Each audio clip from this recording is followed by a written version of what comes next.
This is the first of 15 lectures in Dr. Selby's medieval history class. Let's go ahead and get started with event 1, which is the fall of the Roman Empire in 476. All of these lectures will follow the format of the encomium in the Progemasmata. So first, I'll give a little bit of an introduction. Second, I'll talk about the origins of the event. Third, I'll talk about the event itself. Fourth, I will discuss some of the consequences, that is the achievements or effects of the event. And then finally, we'll do a conclusion. So let's get started. Think about your parents' first date. As awesome as your folks are, it probably wouldn't be considered a significant event in history. The jaded historian would say, there's just another couple attracted to each other. What's new? It happens every day. Perhaps your parents wouldn't even have thought of it as necessarily a turning point in which everything afterward would be different, at least at the time. Without that first date, the whole trajectory of your parents' lives would have been notably different, and you wouldn't even exist. The fall of the Roman Empire in 476 is kind of like that.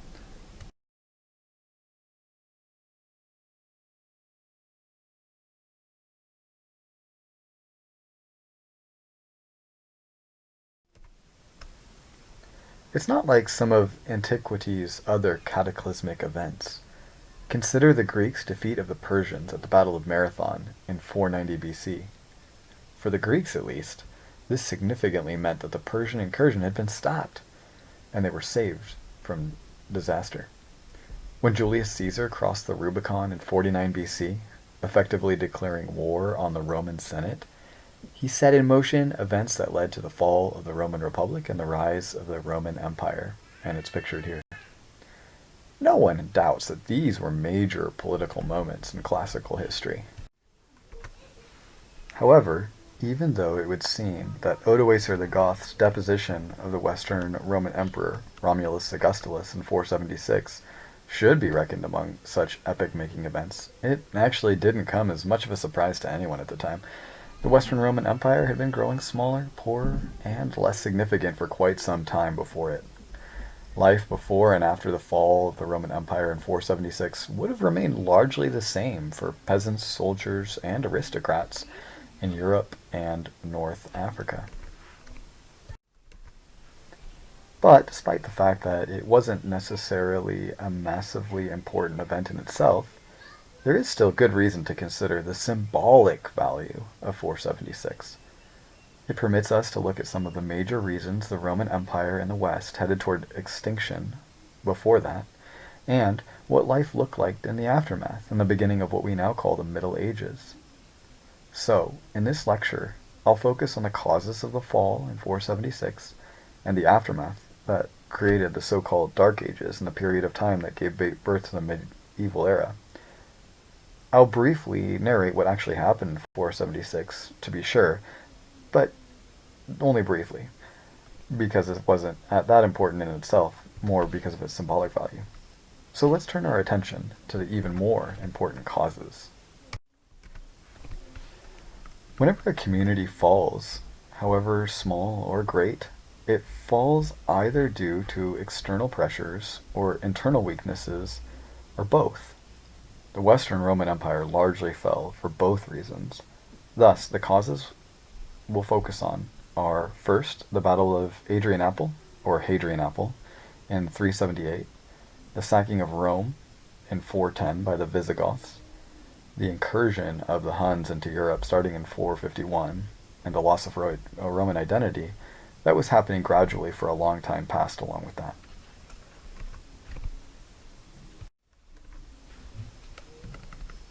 One of the primary reasons the Roman Empire had been able to expand its borders all throughout the Mediterranean world was its powerful military. The legions of well-equipped, well-trained infantry met and crushed almost all resistance. By the 4th century, however, Roman armies were not nearly so strong in comparison with their neighbors. It wasn't necessarily that the Romans themselves had become weaker, but that the peoples surrounding the empire had learned how to counter Roman strength. These people who countered Roman strength were called Goths. The Goths were known by their thick black mascara, tight leather pants, black t-shirts, and loud rock music. Just kidding.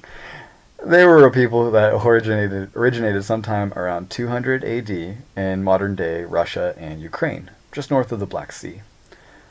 Most Goths at this time were Germanic. That is, they originated from the lands now known as Germany. Invasions from their neighbors to the south and east caused the Goths to move westward, a movement we'll see again. The Goths had grown strong over time as they learned from the Romans. Thus, in 378, when the Emperor Valens marched with 40,000 or so men to put down an uprising of Goths in the Balkan region, that's just east from across the Adriatic from Italy and northwest of Greece, things weren't so easy. Using faulty intelligence, Valens was ambushed and surrounded by two Gothic armies. They annihilated the Romans. Valens himself was killed in the action, and along with him, one of the last strong bodies of native Roman military men. The Roman army never recovered from this catastrophic defeat, and from that time on, they could not stand up to the Goths or other strong nations surrounding them. The defeat at Hadrianople forced the Romans to adopt a different policy toward the Gothic peoples. Before, they had suppressed their rebellions and incursions, and had sometimes extorted tribute. Now, they negotiated with the Goths to make them foederati, or allies, who were able to enjoy legal privileges equivalent to Roman citizens in exchange for not invading. The Goths typically wanted to enjoy the fruits of the good order of the Roman Empire, while avoiding its often cruel rule. Oftentimes, the Romans would hire Goths to fight for them, i.e. to be mercenaries for them. A mercenary is a person who is paid for fighting for someone else. Also, the image of fur-wearing barbarians as Goths wasn't always true. During and after their overturning of the Roman Empire, men and women from Gothic tribes who rose to success tended to adopt a Roman way of life, Roman customs such as dress and eat food. They decorated their homes with similar mosaics. They were even buried in large sarcophagi crafted from marble, just like the Romans. Rich Goths wanted to be Romans. And that brings us to our second cause of the fall of the Roman Empire, the sacking of Rome in 410. The Goths faced other pressures that caused them to seek the Western European lands that had once belonged to the Romans, or that had long belonged to the Romans. The Huns, a nomadic group from the steppe, which are the grassland plains east and north of the Black Sea, began to invade Gothic lands, forcing the inhabitants westward. This movement of the Huns into Europe and the Goths into the area of Europe controlled by the Romans is called the Völkerwanderung, which is the German word for the movement of the peoples, or the wandering of the peoples. So the Huns pushed west, and that pushed the Gothics further west. The Goths were basically pinched between the Huns on the east and the Romans on the west, so they decided that they preferred to face the Romans. A bold Gothic leader, Alaric, united several of the tribes into what were called the Visigoths. Visa means western. Ambitious and powerful, Alaric moved his troops into Italy in 402 and continued harassing the Romans, seeking promises of money and titles. After the Emperor Honorius would not comply with his demands, Alaric marched into Rome in 410, burning the city and telling his soldiers to take the riches that were rightfully theirs. As a side note, which is interesting, Alaric, as a Christian, did not permit his troops to sack churches and required them to allow frightened citizens sanctuary within those churches. Nevertheless, the sack of Rome, the so-called Eternal City, indicated that the empire was tottering badly. Augustine himself, from his location in Hippo in North Africa, wrote a long book called The City of God, in response to the disaster, assuring his readers that human kingdoms, even the Roman Empire, may come and go, but the kingdom of God remains forever. Augustine's City of God may have proven useful even in his hometown of Tagaste, located in Roman North Africa.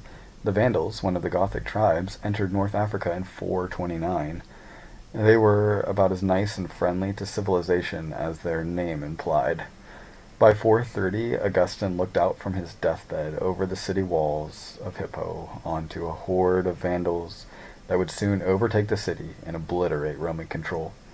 By 439, even Carthage, the flower of North Africa, had been stripped from its Roman roots by the invading Vandals. The Goths clearly pressured the creaky Roman Empire until it was ready to collapse under the weight. The loss of North Africa wasn't the only problem for the Romans, or the Western Romans, I should say, in the middle of the 5th century. They also had to deal with the Huns. One way of coping with the Goths that we had been talking about so far for the Romans earlier, maybe like closer to 400, was that they would actually hire Huns to take them on.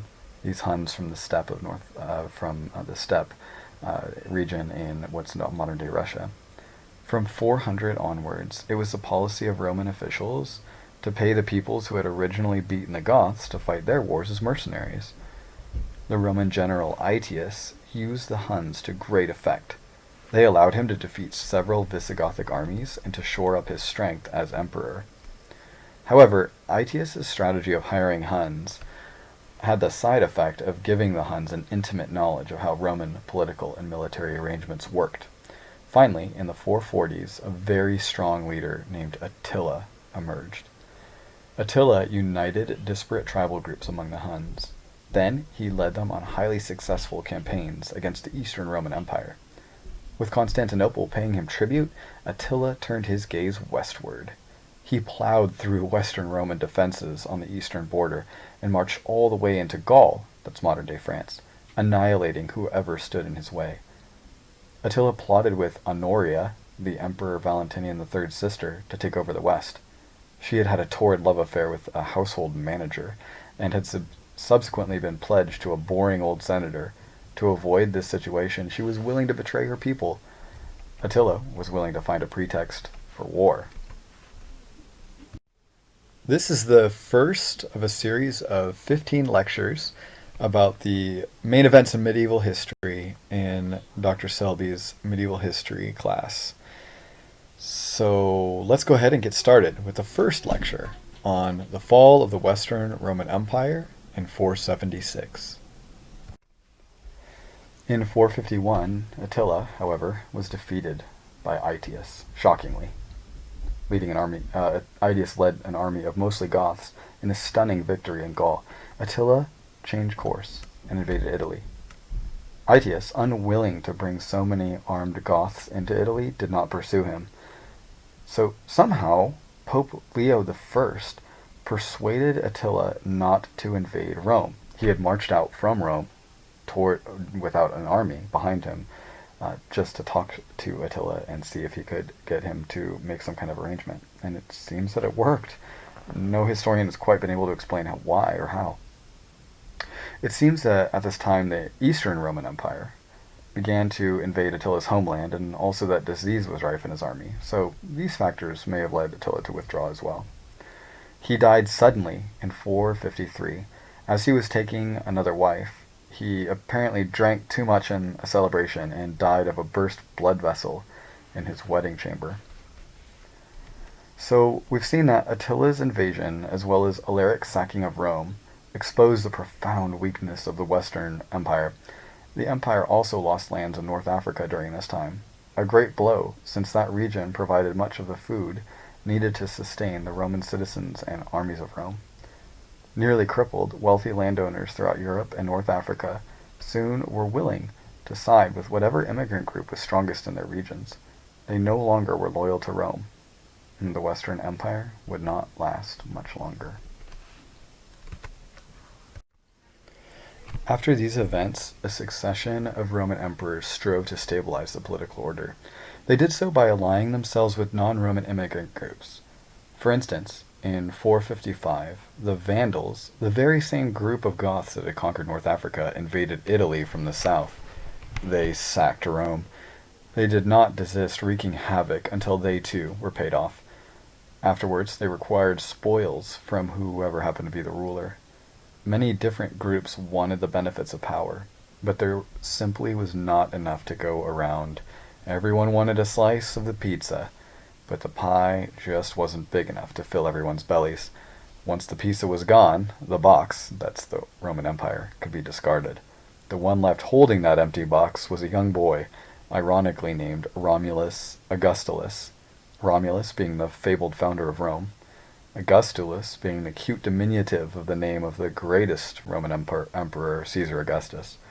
His father, that is Romulus Augustus's father Orestes, lost control of the Italian army because he was too short on cash to pay them. In 476, a Gothic commander, Odoacer, coordinated a rebellion among the troops, had Orestes killed, and sent Romulus Augustulus into lifelong exile. Odoacer had the honor of tipping over the already collapsing building. The Western Roman Empire was no more. So moving into the effects, now what?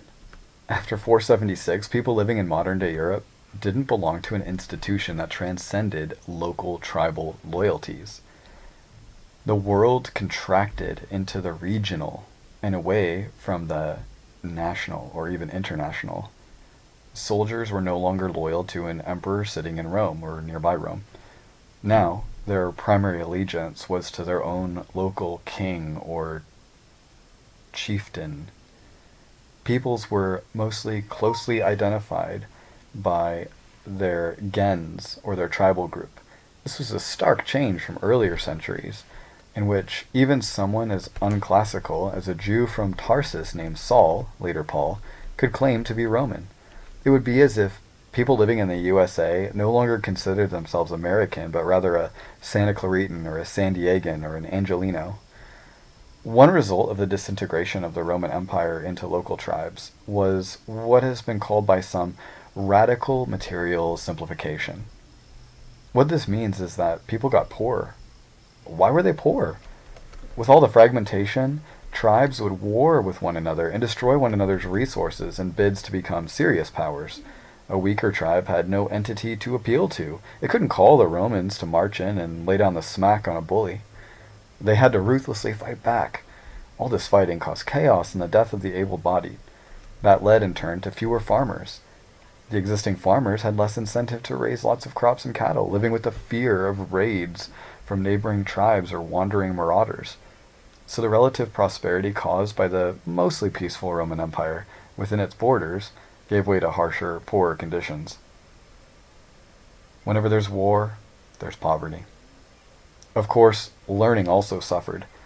Let's not forget that a good education requires serious material sacrifice. Families have to give up a child's hours of labor, so he, usually not she at this time, could go to class and study afterward. The teacher had to be paid, and books had to be purchased. All this can only be accomplished in a fairly well-off society. As economic conditions worsened, fewer children went to school. Fewer rich people also meant there were fewer people who had time to study further and add to knowledge.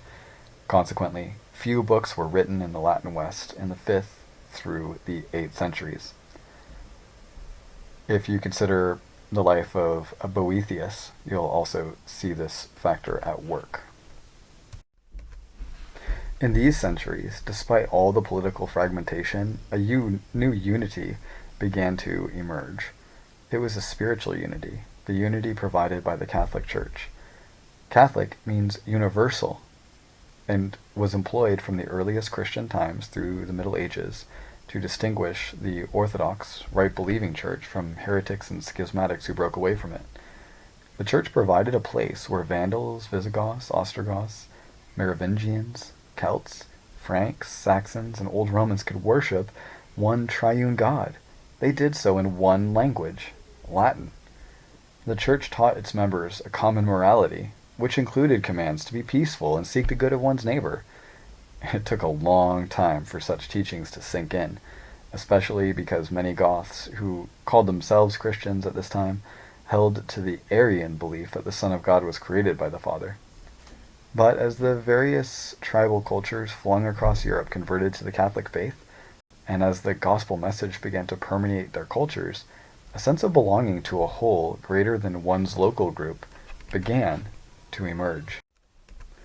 Bishops, the pastors, overpastors who presided over largest churches, began to take leadership over cities and advocate for their interests. Bishops often provided justice, as locals who wished to escape the corruption of their traditional courts came to the bishop as an impartial and wise mediator. In short, these bishops overtook the role that the aristocracy or ruling class used to have in the Roman Empire. In addition to the church, the monastery also emerged as a major social force in the West following the fall of the Roman Empire. The monastery was able to preserve knowledge and propagate most of the learning that was to be had in these dark centuries. But we'll discuss the role of monks and monasteries in the next lecture on the rule of Saint Benedict and the growth and the rise of monasticism. In this lecture, we've seen that the cracks in the walls and foundation of the Roman Empire that had begun in earlier centuries broke into open fissures under the pressure of Gothic and Hunnic invasions in the 5th century.